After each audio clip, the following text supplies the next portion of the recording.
I want to talk about something you said earlier about processing large pools of information as well, too. You said that that was a skill that you have. What does that mean? What kind of skill is that? In my experience, I've heard this called maybe ideation, right? Like being able to process huge amounts of information and bring it back to something actionable or intelligent or something useful. What do you mean by that? Where did you learn about that? Is that a skill that can be taught? Let's move away from Yeah. the nuts and bolts of the administration a little bit and into some more personal stuff. Like what do you mean by that? More applicable for folks as well too. Yeah, I think, again, Scott Adams talks about this in How to Fail at Everything and Still Win Big, systems over goals. And so it's sort of there are building blocks here. The previous reference, I was literally talking about the ability to just create a spreadsheet, understand that, like, I'm going to have certain fields that I need to put in that spreadsheet: name, current job, salary expectation, and then maybe like three major skills, and then just know, like, okay, I'm going to be brutally honest and evaluate these candidates from 1 to 5, 5 being the best, right? And literally just create any system. Doesn't need to be perfect.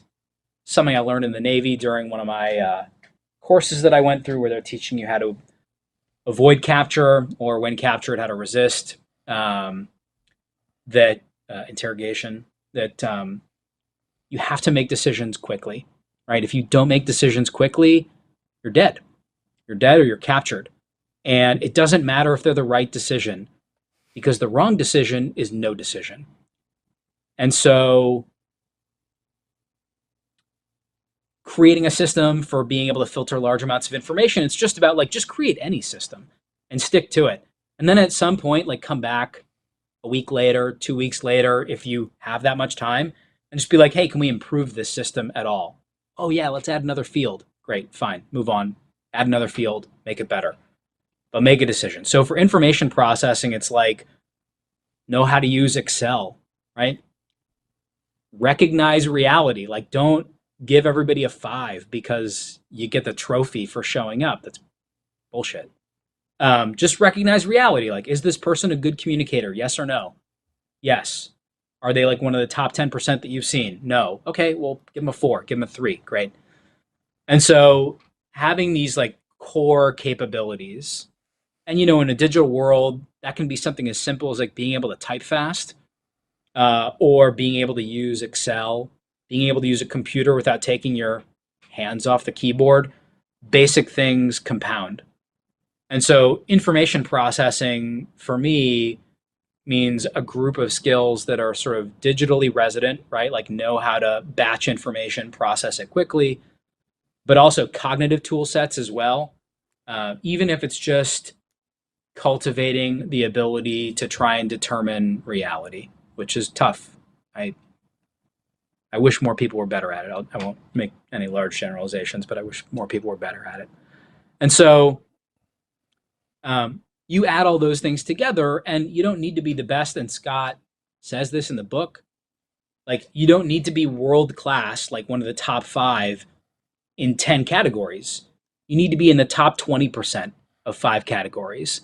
Because when you're in the top 20% of 5 categories of skills, it becomes a very small world, right? So, like, think of it in terms of, not to go back to this scenario we were talking about, but who had the ability to process large amounts of information and do person-to-person interviews? Probably a lot of people. Maybe I'm in the top 20% there. Use digital tools to surface that information in a quick and meaningful way. Okay, probably a lot of people do that too. Understand the national security complex to some degree, as a former military officer and startup founder in the tech space. So, okay, now we're getting into a small pool. Know the players and understand the policy priorities of, and by the way, you just keep doing this for like 3 or 4 more skills, you're down to like 5 people in the world. And it wasn't like that I was world class on any of those things. But as Scott says, it's a skill stack, right? And even if they're like very strange skills that you have, like, that stack differentiates you. And there's not just one stack that you can have. You can have multiple stacks, or the stacks can sort of overlap, or it can be that you have 20 of them and 7 of them mean that you have a very unique position in a network. But what I tell people today is like, if you're interested in something, it's worth paying attention to, it's worth learning about, and it's worth, dipping a toe in and gaining some competence around it. If only because you like it. And when you like something, you're going to pay attention a lot better. But then you never know when it's going to pay off.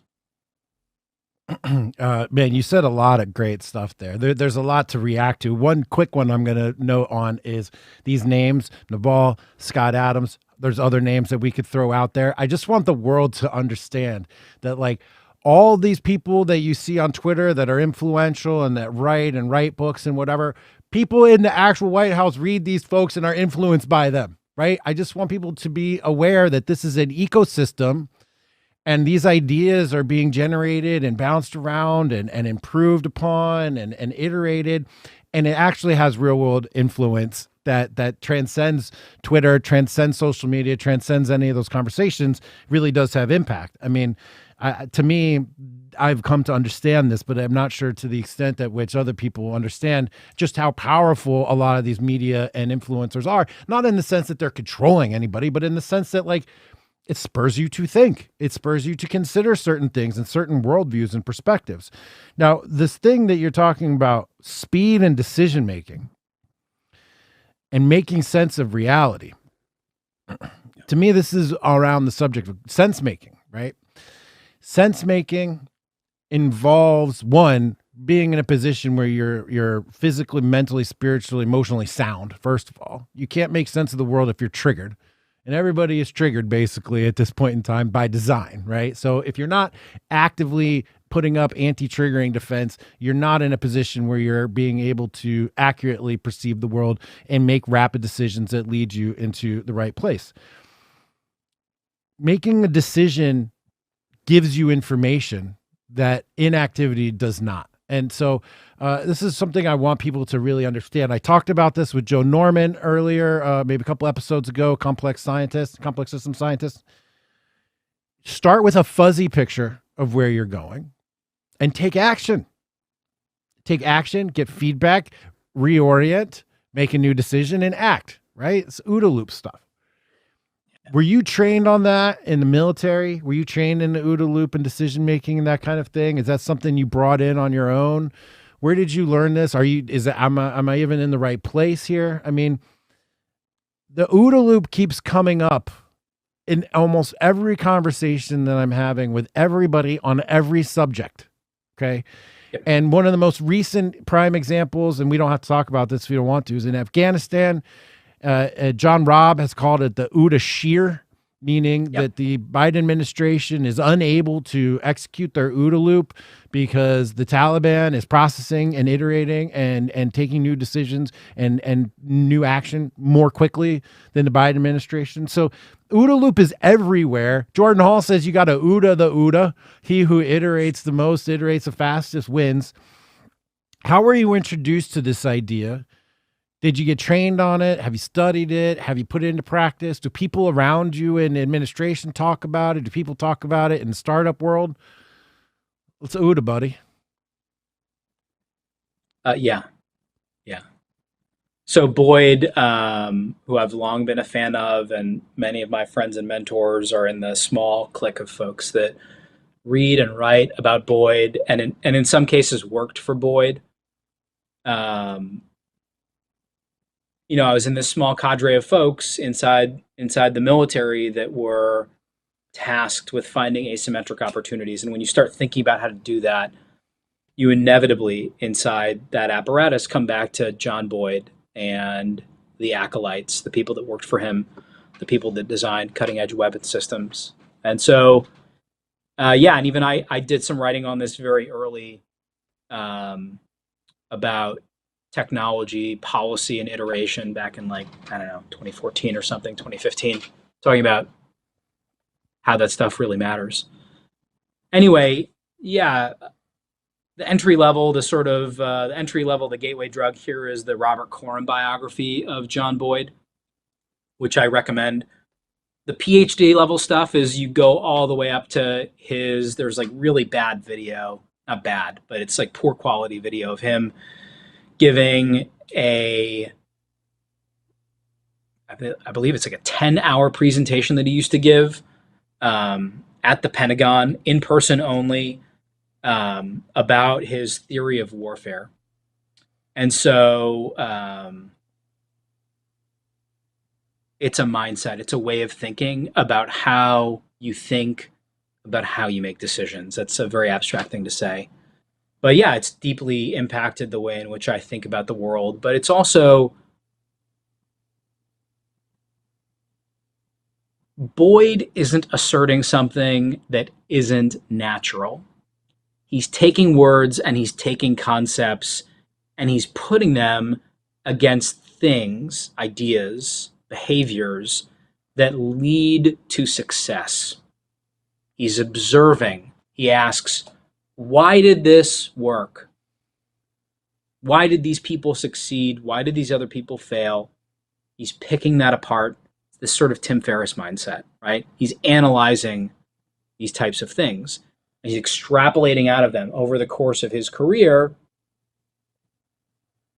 what led to military success, operational success, technical success. And he's building out this philosophy. And so, yeah, I mean, I think I was certainly drawn to it when I first started reading about Boyd, after either my first or second deployment. But yeah, ever since then, it is a tool, a mindset, a way of thinking that can shape and form the way in which you think about new topics or think about current events. For us inside the Liminal Order, we try to just observe and orient really fast and just decide and act even more quickly than that. We ship everything at 80%. We iterate and go, iterate and go, iterate and go. We don't wait to make anything perfect. As Joe Norman said, we set a fuzzy picture and just take action and get that feedback and take more action and get that feedback. And what I have discovered is that, and I think other people have said as much in theory for sure, but in practice, I've discovered that in the time that you could go from 0 to making this perfect thing, if you just go to 80%, 80%, 80%, 80%, you get way farther down the line, way more developed product, a better outcome than if you're just sitting around trying to make it perfect from the jump. And so it's a difficult mindset to adopt, actually, when you're sort of taught, like, you got to get 100% on this paper, to get an A or whatever. No one ever says you should be aiming for a C+ every time, right? With 80%. But I have found that C+, C+, C+, C+ adds up to an A+ over time.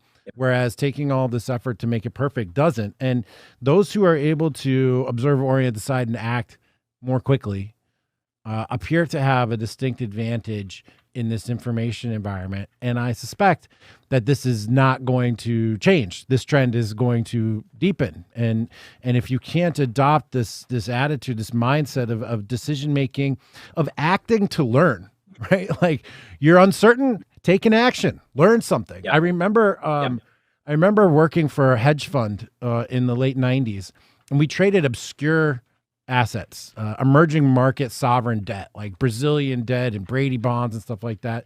And it was just a few people who traded these assets. And in order to figure out what was going on in the market that day, my portfolio manager would just put something up for sale. Yep. Not that he even wanted to really sell it. He just wanted to see what would happen. Who's out there, and his manager would come by and be, why are you selling that? He's like, dude, we just have to figure out who's out there, what the market is like. So you guys out there, you can apply this to your day-to-day life. Like, if you're trying to build a business, if you're trying to start a new product, if you're trying to launch this or that or the other, just start and get that feedback so that you can make it better the next time and act more quickly.